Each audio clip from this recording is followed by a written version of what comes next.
नमस्कार. आज आपण लेक्चरमध्ये पाहणार आहोत राष्ट्रपती राजवट. राष्ट्रपती राजवट नक्की कधी आणि कोणकोणत्या कारणाने लागू होते, तसेच राष्ट्रपती राजवट लागल्यानंतर त्याचे परिणाम काय होतात, अधिकार नक्की काय होतं आणि कशासाठी राष्ट्रपती राजवट लावू शकतात. तर पहा, राष्ट्रपती राजवट ही कलम 355 नुसार घटनेतील तरतुदींप्रमाणेच प्रत्येक राज्यातील सरकार काम करीत आहे हे सुनिश्चित करणं हे केंद्र सरकारचं कर्तव्य असतं. घटनेतील कलम 355 नुसार की घटनेमधील या तरतुदीत असं सांगितलंय की प्रत्येक राज्य सरकार हे त्यांच्या योग्य रीतीने किंवा घटनेनुसार काम करतंय का नाही हे सुनिश्चित करण्याचं काम, त्यावर लक्ष ठेवण्याचं काम हे केंद्र सरकारचं असतं. जर त्या राज्यातील घटनात्मक यंत्रणा कोलमडली तर आणि कर्तव्याचं पालन करण्यासाठी केंद्र सरकार त्यावेळेस कलम 356 अंतर्गत राष्ट्रपती राजवट लागू करतं. त्यासाठी त्यावेळेस केंद्र सरकार त्या राज्याचं शासन आपल्याकडे घेतं. यालाच सामान्यपणे राष्ट्रपती राजवट किंवा राज्यीय आणीबाणी किंवा घटनात्मक आणीबाणी असं सुद्धा म्हटलं जातं. 356 नुसार राष्ट्रपती राजवट म्हटलं जातं, राज्यीय आणीबाणी म्हटलं जातं किंवा घटनात्मक आणीबाणी म्हटलं जातं. घटनात्मक यंत्रणा त्या राज्यातील कोलमडली तर केंद्र शासन त्या राज्यातला सगळा कारभार आपल्या हातात घेतं. आता कलम 356 नुसार 2 कारणांसाठी राष्ट्रपती राजवट लागली जाते. त्यातलं पहिलं कारण आहे, घटनात्मक तरतुदीनुसार जर राज्य सरकार काम करीत नसन, घटनात्मक तरतुदीनुसार राज्य सरकार काम करत नसन अशी राष्ट्रपतींची खात्री झाली, अशी जर राष्ट्रपतींची खात्री झाली तर 356 नुसार राष्ट्रपती त्या राज्यामध्ये राष्ट्रपती राजवट लागू करण्यास करू शकतात. त्यांना तो अधिकार आहे. विशेष म्हणजे राज्यपालाच्या अहवालानुसार किंवा तसा अहवाल नसेल तरीही राष्ट्रपती ही कृती करू शकतो. राज्यपालाने हा अहवाल दिला राष्ट्रपतींकडे की असं घटनात्मक यंत्रणेनुसार ह्या राज्यामध्ये काम सुरू नाही, तर राष्ट्रपती राजवट लागू करतात. किंवा राज्यपालांनी तो अहवाल दिला नाही तरी राष्ट्रपती राजवट लागू करू शकतात राष्ट्रपती. दुसरं कारण, ज्यावेळी केंद्रानं दिलेले आदेश, जेव्हा केंद्र आणि राज्य यांच्यामध्ये संघर्ष निर्माण होतो आणि केंद्राच्या आदेशांचं पालन करण्यास राज्य असमर्थ असेल किंवा टाळाटाळ करत असेल, ते पालन करत नसेल, तेव्हा अशा घटनेतील तरतुदीमुळे राज्याचं सरकार काम करू शकत नसेल. अशा परिस्थितीत अशी जर परिस्थिती निर्माण झाली असेल त्या राज्यामध्ये, तर राष्ट्रपतीने असा निष्कर्ष काढला तर राष्ट्रपती 365 नुसार राष्ट्रपती राजवट लागू करू शकतो. म्हणजे राष्ट्रपती राजवट लागू करण्याची 2 प्रकारे लागू करू शकतो. 356 घटनात्मक यंत्रणेनुसार कामकाज सुरू नाही, दुसरं 365 केंद्राच्या आदेशाचं पालन राज्य सरकार करत नाही किंवा असमर्थता त्या राज्य सरकारकडे आहे. आणि असा निष्कर्ष दोन्ही वेळेस बाबतीत निष्कर्ष काढण्याचं काम हे राष्ट्रपतींचे. राष्ट्रपतींची खात्री झाली की राष्ट्रपती 356 आणि कलम 365 नुसार त्या राज्यामध्ये राष्ट्रपती राजवट लागू करू शकतात. तर राष्ट्रपती राजवट लागू केल्यानंतर त्याला संसदेची मान्यता आणि कालावधी नक्की कसा असो. तर बघा, राष्ट्रपती राजवट लागू केल्याची घोषणा जेव्हा राष्ट्रपती करतात, त्या घोषणा केल्यापासून 2 महिन्यांच्या कालावधीत त्या राष्ट्रपती राजवटीला दोनही सभागृह, संसदेच्या लोकसभा आणि राज्यसभा या दोनही सभागृहांनी त्याला मान्यता देणं गरजेचं आहे. परंतु या 2 महिन्यात जर लोकसभाच विसर्जित झाली असेल आणि अशी घोषणा झाली असेल किंवा घोषणा झाल्यानंतर लोकसभा विसर्जित झाली असेल, तर मधल्या कालावधीमध्ये राज्यसभेनं त्या घोषणेस मान्यता दिली असेल, तर पुन्हा ती पुनर्रचित जेव्हा लोकसभा होईल, ती पुनर्रचित लोकसभा निर्माण होईल, त्या लोकसभेच्या पहिल्या दिवसाच्या पहिल्या बैठकीपासून 30 दिवसांपर्यंत ही घोषणा लागू राहते. जर लोकसभेने त्याला मान्यता दिली तर राष्ट्रपती राजवट लागू राहते. जर मान्यता नाही दिली तर राष्ट्रपती राजवट संपते. दोनही सभागृहांची संमती असणं गरजेचं आहे या घोषणेला कमीत कमी 2 महिन्यात. आणि 2 महिन्यात जर असं लोकसभाच विसर्जित झाली असेल तर मग पुनर्रचित लोकसभेच्या पहिल्या बैठकीपासून 30 दिवसांपर्यंत ही घोषणा लागू राहणार आहे. जर संसदेच्या दोन्ही सदनांनी मान्यता दिली तर राष्ट्रपती राजवट ही 6 महिन्यांसाठी लागू राहते. दर 6 महिन्यांनी संसदेला ती मान्यता देऊन कमाल राष्ट्रपती राजवट ही 3 वर्षांपर्यंत वाढवता येते. परंतु राष्ट्रपती राजवट पुढे चालू राहावी यासाठी मान्यता देण्यापूर्वीच 6 महिन्यांच्या काळात जर पुन्हा लोकसभा विसर्जित झाली आणि मधल्या कालावधीत पुन्हा राज्यसभेने त्याला मान्यता दिली असेल, पुन्हा तेच की पुनर्रचित लोकसभेच्या पहिल्या बैठकीपासून 30 दिवसांपर्यंत ही घोषणा लागू राहणार आहे. पुन्हा लोकसभेची मान्यता घ्यावी लागणार. राष्ट्रपती राजवट लागू करण्याच्या घोषणेस व अशी राजवट पुढे चालू ठेवण्यास मान्यता देणारा ठराव संसदेच्या दोन्ही सभागृहात साध्या बहुमतानं मंजूर व्हावा लागतो.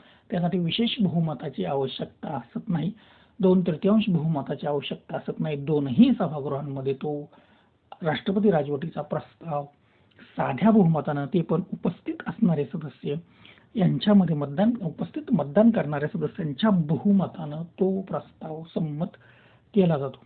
राष्ट्रपती राजवट ही 1 वर्षापेक्षा जास्त कालावधीसाठी वाढवण्याचा संसदेच्या अधिकारांवर बंधन आणण्यासाठी 44वी घटनादुरुस्ती अधिनियम 1978 मध्ये एक नवीन तरतूद करण्यात आली की 1 वर्षापेक्षा तो कालावधी वाढवण्याचा संसदेचा जो अधिकार होता त्याच्यावर बंधन आणण्यासाठी 1978 मध्ये 44वी घटनादुरुस्ती झाली आणि त्यामध्ये नवीन तरतूद करण्यात आली आहे.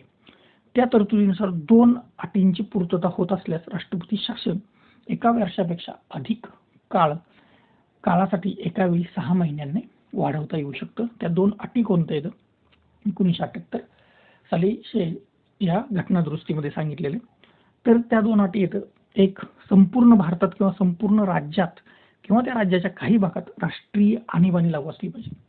राष्ट्रीय आणीबाणी लागली असली म्हणजे त्याला संपूर्ण भारतात किंवा राज्याच्या बाजूबाजूला काही अडचणीमुळे संबंधित राज्यात विधानसभेच्या सार्वत्रिक निवडणुका घेता येत नसतील, तर विधानसभेच्या सार्वत्रिक निवडणुका घेता येत नसतील, तिथं राष्ट्रीय आणीबाणी असेल त्या भागामध्ये, तर 1 वर्षापेक्षा जास्त वेळ ही राष्ट्रपती राजवट त्या राज्यामध्ये लागू शकतो. आणि राष्ट्रपती राजवट ही संपवताना राष्ट्रपती एक घोषणा करून राष्ट्रपती राजवट रद्द करू शकतात. अशा घोषणेला, जी घोषणा राष्ट्रपती करतात त्या घोषणेला संसदेची मान्यतेची आवश्यकता नसते, संसदेची आवश्यकता असत नाही. 42व्या घटनादुरुस्ती 1976 अन्वये 6 महिन्यांचा कालावधी हा 1 वर्ष करण्यात आला होता. 42वी घटनादुरुस्ती जी 1976 मध्ये झाली तो 6 महिन्याचा कालावधी तो 1 वर्ष करण्यात आला होता. आणि त्या राष्ट्रपती राजवटीच्या घोषणेला संसदेच्या दोन्ही गृहांनी मान्यता दिल्यावर राष्ट्रपती राजवट 1 वर्ष लागू राहत होती. परंतु हा निर्णय बदलण्यात आला. 44वी घटनादुरुस्ती 1978 अन्वये हा कालावधी 6 महिने करण्यात आला. 42व्या घटनादुरुस्तीने 1976 मध्ये हा कालावधी 1 वर्ष करण्यात आला होता. परंतु 44वी घटनादुरुस्ती 1978 मध्ये हा कालावधी 6 महिन्यांवर करण्यात आलेला आहे. पंजाबमध्ये मे 1987 मध्ये लागू करण्यात आलेली राष्ट्रपती राजवट ही 68वी घटनादुरुस्ती अधिनियमानुसार 5 वर्ष जवळजवळ चालू ठेवली गेली होती. हेही माहिती असलं पाहिजे की पंजाबमध्ये 1987 मध्ये राष्ट्रपती राजवट 68व्या घटनादुरुस्तीन्वये की 5 वर्ष ती चालू ठेवण्यात आली होती. आता राष्ट्रपती राजवटीचे परिणाम नक्की काय होतात? तर राज्यात राष्ट्रपती शासन व राष्ट्रपती राजवट लागू केल्यावर राष्ट्रपतींना एक खास अधिकार भेटतात. त्याच्यामध्ये राष्ट्रपती राज्य सरकारची कार्य, राज्यपाल किंवा राज्यातील इतर कोणतेही अधिकारी या सगळ्यांचे अधिकार तो एकतर्फी हातात घेऊ शकतो. संसदेद्वारे ज्या विधिमंडळाचे अधिकार वापरले जातील की जे विधिमंडळ त्याचे अधिकार सुद्धा संसदच वापरले अशी तो घोषणा सुद्धा करू शकतो. राज्यातील कोणताही अधिकारी किंवा संस्था या संबंधित घटनात्मक तरतुदी निलंबित ठेवण्यासहित सर्व आवश्यक त्या उपाययोजना तो करू शकतो. की राज्यातील कोणताही अधिकारी किंवा संस्था संबंधित ज्या घटनात्मक तरतुदी निलंबित ठेवण्यासहित सर्व आवश्यक त्या उपाययोजना करण्याचं काम सुद्धा राष्ट्रपती करू शकतो. त्यामुळे राष्ट्रपती राजवट लागू झाल्यानंतर राष्ट्रपती मुख्यमंत्र्यांच्या अध्यक्षतेखाली चालू असलेलं पहिलं मंत्रिमंडळ तो बरखास्त करतो. की तिथं राज्य विधिमंडळाचं काय नाही, मंत्रिमंडळ बरखास्त करून टाकतो. राज्याचा मुख्य सचिव किंवा राष्ट्रपतीने नियुक्त केलेल्या सल्लागाराच्या साह्यानं राज्यपाल राष्ट्रपतीच्या वतीनं राज्याचं प्रशासन चालवतो. राष्ट्रपती यांच्या सल्लागारांच्या साह्यानं राज्याचं प्रशासन चालवण्याचं काम करतो. कलम 356 अनुसार केलेल्या घोषणेला यामुळे राष्ट्रपती राजवट असं सामान्यपणे म्हटलं जातं. या व्यतिरिक्त राष्ट्रपती राज्य विधानसभा विसर्जित करतो किंवा निलंबित ठेवतो. राज्यसभा विधानसभा विसर्जित करण्याचं काम सुद्धा राष्ट्रपती करू शकतो. संसद राज्य विधानसभेची विधेयके व राज्य अर्थसंकल्प संमत करते. संसद जी राज्य विधानसभेची विधेयके असतील, अर्थसंकल्प असेल, या काळात हे संसदच संमत करते. जेव्हा राज्य विधिमंडळ विसर्जित किंवा निलंबित केलं जातं तेव्हा संसद राज्याचे कायदे अधिकार राष्ट्रपतींकडे किंवा राष्ट्रपतीने यासाठी नामनिर्देशित केलेल्या इतर अधिकाऱ्यांकडे हे कायदे सोपवू शकते. संसद किंवा त्याच्याकडे सोपवलेले असल्यास राष्ट्रपती इतर कोणतेही निर्दिष्ट अधिकारी कायदे करून केंद्राकडे किंवा त्या अधिकाऱ्यांकडे अधिकार आणि कर्तव्य सोपवू शकतो. म्हणजे सर्वस्वी राष्ट्रपती सगळं एक अधिकार राष्ट्रपतींकडे निवडतात किंवा त्यांच्याकडे एकवटतात. लोकसभेचं अधिवेशन चालू नसताना संसदेची मान्यता प्रलंबित ठेवून राष्ट्रपती राज्याच्या संचित निधीतून खर्चाला मान्यता देऊ शकतो. संसदेचे अधिवेशन चालू नसताना राष्ट्रपती राज्याच्या राज्यव्यवस्थेसाठी अधिसूचना सुद्धा जारी करू शकतो. संसदेनं किंवा राष्ट्रपतीनं किंवा इतर कोणत्याही निर्दिष्ट अधिकाऱ्याने केलेला कायदा राष्ट्रपती राजवट संपल्यावर सुद्धा लागू राहतो. की संसदेने केलेला कायदा, राष्ट्रपतींनी केलेला कायदा, कोणत्या अधिकाऱ्यांनी केलेला कायदा, हा कायदा राष्ट्रपती राजवट संपल्यानंतर सुद्धा लागू राहतो. अशा कायद्याचा कालावधी राष्ट्रपती राजवटीबरोबर संपत नाही. त्यासाठी राज्य विधिमंडळ तो रद्द करू शकते. जेव्हा राज्य विधिमंडळ ते रद्द करेल तेव्हा तो कायदा किंवा नष्ट होतो किंवा त्याच्यामध्ये दुरुस्ती सुद्धा करू शकते राज्य विधिमंडळ किंवा तो कायदा नव्यानं बनवू शकते. राष्ट्रपती संबंधित उच्च न्यायालयाचे अधिकार आपल्याकडे घेऊ शकत नाहीत किंवा त्या संबंधित घटनात्मक तरतुदी निलंबित सुद्धा करू शकत नाही. म्हणजे उच्च न्यायालयाच्या संदर्भात राष्ट्रपती काहीही करू शकत नाही, हे ते लक्षात घेतलं पाहिजे. एवं राष्ट्रपती राजवटीच्या काळात संबंधित उच्च न्यायालयाची घटनात्मक स्थिती, दर्जा, अधिकार आणि कार्य हे तसेच राहतात.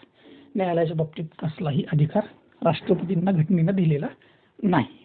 अशा प्रकारे हे राष्ट्रपती राजवट आणि त्याचे परिणाम आणि त्याची कारणं हे आपण पाहिली. धन्यवाद.